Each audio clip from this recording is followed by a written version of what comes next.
Hello, welcome to Could It Exist in Real Life, the only place where a misunderstood monster is well loved. In case you're wondering where old Vlad is, I sent him back to Transylvania. The punchline being I couldn't afford a plane, train, boat, or car.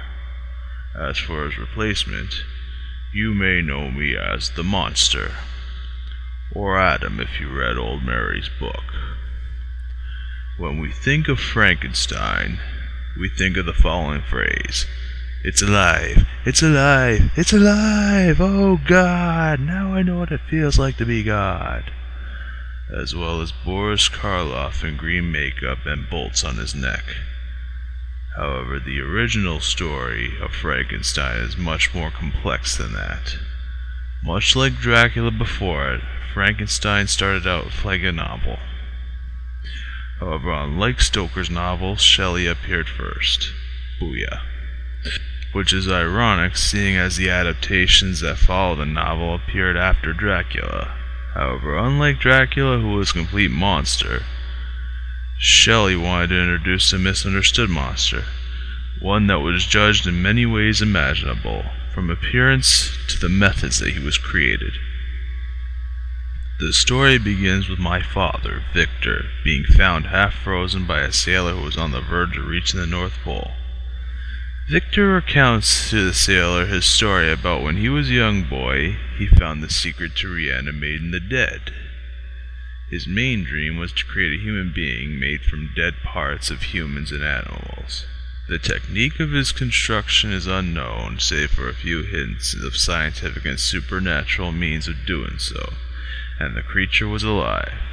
What he thought was supposed to be a beautiful thing is in essence hideous even into his standards.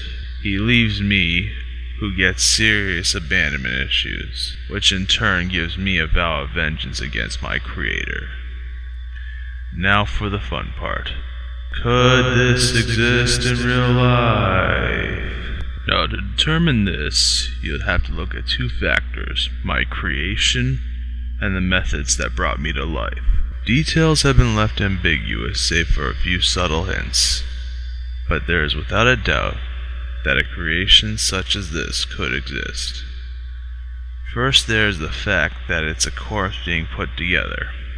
As impossible as it may seem, we are still alive even when we die. The human body continues to live despite clinical death. Hair and fingernails continue growing, new cells are produced, and the brain still functions with tiny electrical impulses.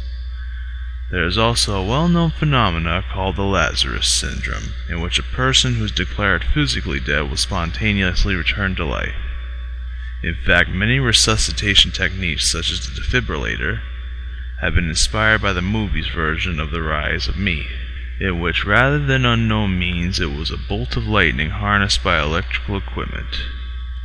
As for myself, there is no way to make a human-like creature out of body parts. I advise no one to attempt this, because not only is it illegal, it is also unethical. However, there is one theory behind me. One of the hints of the novel was that the doctor used alchemy as part of the method in bringing me to life. So I could be what is called a homunculus, or artificially made human. In fact, what I'm about to say cements that theory. Now here's the big question. Could Dr. Victor Frankenstein exist in real life? Not only can he exist, but he did. In 1673, there was a man born in real-life Castle Frankenstein, which the name came from. The man, Johann Conrad Dippel, has claimed to have created the elixir of life.